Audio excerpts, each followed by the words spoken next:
പ്രധാന നഗരങ്ങളുടെ വികസനത്തിനും അടിസ്ഥാന സൗകര്യ വർധനവിനും കേന്ദ്ര ഗവൺമെന്റിന്റെ വൻ പ്രഖ്യാപനം. സംസ്ഥാനത്തെ നഗരവികസന പദ്ധതികൾക്കായി കേന്ദ്ര സർക്കാർ തുക അനുവദിച്ചു. അമൃത് പദ്ധതിയും അർബൻ വികസന പദ്ധതികളും വഴി കേരളത്തിലെ നഗരങ്ങളുടെ മുഖച്ഛായ തന്നെ മാറ്റാൻ ലക്ഷ്യമിട്ടുള്ളതാണ് ഈ കേന്ദ്ര നീക്കം. സംസ്ഥാനത്തെ തദ്ദേശ നഗര സ്ഥാപനങ്ങളുടെ അടിസ്ഥാന സൗകര്യങ്ങൾ വർദ്ധിപ്പിക്കുന്നതിനാണ് കേന്ദ്ര സർക്കാർ തുക വകയിരുത്തിയത്. അമൃത് 2.0 സ്മാർട്ട് സിറ്റി മിഷൻ, നഗര ശുചിത്വ മാലിന്യ സംസ്കരണ പദ്ധതികൾ എന്നിവയ്ക്ക് ഇത് കൂടുതൽ കരുത്തേകും. പ്രധാനമായും കുടിവെള്ള വിതരണം മെച്ചപ്പെടുത്തൽ, മാലിന്യ സംസ്കരണ സംവിധാനങ്ങൾ നവീകരിക്കൽ, നഗര ഗതാഗത സൗകര്യങ്ങൾ വികസിപ്പിക്കൽ, ഡ്രെയിനേജ് സംവിധാനം കുറ്റമറ്റതാക്കൽ എന്നിവയാണ് പദ്ധതിയുടെ പ്രാഥമിക ലക്ഷ്യം. കേന്ദ്ര നഗരകാര്യ മന്ത്രാലയത്തിന്റെ മാർഗനിർദ്ദേശങ്ങൾക്ക് വിധേയമായി കൃത്യമായ സമയപരിധിക്കുള്ളിൽ പദ്ധതികൾ പൂർത്തിയാക്കാനാണ് ലക്ഷ്യമിടുന്നത്. നഗരപ്രദേശങ്ങളിലെ എല്ലാ വീടുകളിലും ശുദ്ധജലം എത്തിക്കുക, മഴക്കാലത്തുണ്ടാകുന്ന വെള്ളക്കെട്ടുകൾ ഒഴിവാക്കാൻ ആധുനിക ഡ്രെയിനേജ് ശൃംഖല, പാർക്കുകളും പൊതുവിടങ്ങളും നവീകരിച്ച് നഗരങ്ങളെ കൂടുതൽ പരിസ്ഥിതി സൗഹൃദമാക്കൽ എന്നിവയാണ് ലക്ഷ്യം. കേന്ദ്ര സഹായത്തോടെ നടപ്പിലാക്കുന്ന പദ്ധതികളിൽ കേന്ദ്ര സംസ്ഥാന വിഹിതങ്ങൾ കൃത്യമായി വിനിയോഗിക്കേണ്ടതുണ്ട്. കേന്ദ്ര ഫണ്ട് എത്തുന്നതോടെ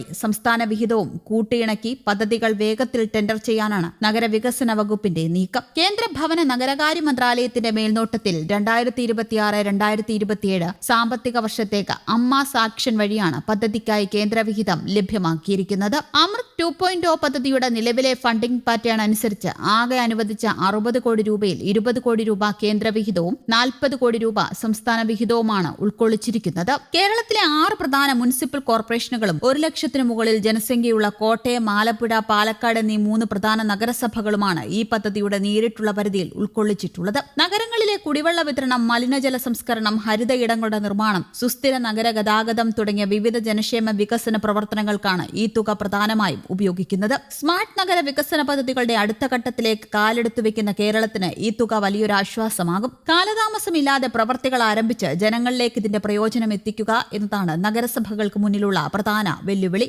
നഗരങ്ങളിൽ മഴ പെയ്താൽ ഉണ്ടാകുന്ന വെള്ളക്കെട്ടിനും കുടിവെള്ളക്ഷാമത്തിനും ഈ ഫണ്ട് കൃത്യമായി ഉപയോഗിച്ചാൽ വലിയ മാറ്റമുണ്ടാകും. വർദ്ധിച്ചുവരുന്ന നഗരവൽക്കരണത്തിൽ ഗതാഗതക്കുരുക്കും മാലിന്യ പ്രശ്നവുമാണ് കേരളത്തിലെ നഗരങ്ങൾ നേരിടുന്ന പ്രധാന വെല്ലുവിളി. കേന്ദ്രവിഹിതം കൃത്യമായി ഉപയോഗിച്ചാൽ വലിയൊരു പരിധിവരെ ഈ പ്രശ്നങ്ങൾ പരിഹരിക്കാൻ സാധിക്കും. കേന്ദ്ര സർക്കാർ അനുവദിച്ച ഈ ഫണ്ട് കൃത്യസമയത്ത് വിനിയോഗിച്ച് പ്രവൃത്തികൾ ഗുണനിലവാരത്തോടെ പൂർത്തിയാക്കാൻ കഴിഞ്ഞാൽ കേരളത്തിലെ നഗരവികസന രംഗത്ത് അതൊരു പുതിയ കുതിച്ചുചാട്ടമാകും. പദ്ധതികളുടെ നിർവഹണം സംബന്ധിച്ച് വരും ദിവസങ്ങളിൽ അറിയാം. നരേന്ദ്രമോദി സർക്കാരിന്റെ ഭരണത്തിന് കീഴിൽ രാഷ്ട്രീയ പക്ഷഭേദങ്ങളില്ലാതെ രാജ്യത്തെ ഓരോ സംസ്ഥാനത്തിനും അർഹമായ വിഹിതം ഉറപ്പാക്കുന്നതിന്റെ മികച്ച മാതൃകയാണിത്. കേരളത്തിലെ നഗരപ്രദേശങ്ങളിൽ ആധുനിക സൗകര്യങ്ങൾ ഒരുക്കുന്നതിനും പൗരന്മാർക്ക് മെച്ചപ്പെട്ട ജീവിത സാഹചര്യം ഉറപ്പാക്കുന്നതിനും കേന്ദ്ര സർക്കാർ നൽകുന്ന ഈ സാമ്പത്തിക സഹായം ഏറെ നേട്ടമാണെന്നും അനുവദിക്കപ്പെട്ട ഫണ്ട് കൃത്യസമയത്ത് വിനിയോഗിച്ച് പദ്ധതികൾ ഗുണനിലവാരത്തോടെ പൂർത്തിയാക്കാൻ ബന്ധപ്പെട്ട തദ്ദേശ സ്വയംഭരണ സ്ഥാപനങ്ങൾ ജാഗ്രത പുലർത്തണമെന്നും കേരളത്തിന്റെ നഗരവികസന ചരിത്രത്തിൽ വലിയൊരു കുതിച്ചുചാട്ടത്തിന് വഴിതെളിക്കുന്നതാണ് അമൃത് 2.0 പദ്ധതിയുടെ ഈ പുതിയ സാമ്പത്തികാനുമതിയെന്നും കുമ്മനം രാജശേഖരനും കൂട്ടിച്ചേർത്തു.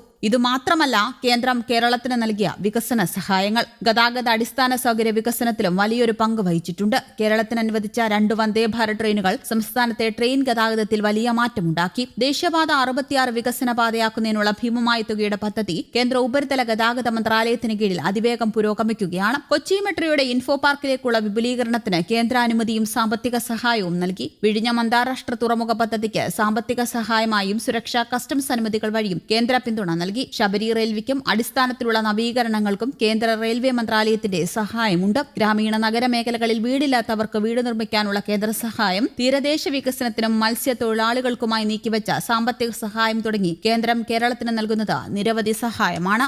News desk Kerala Kaumudi.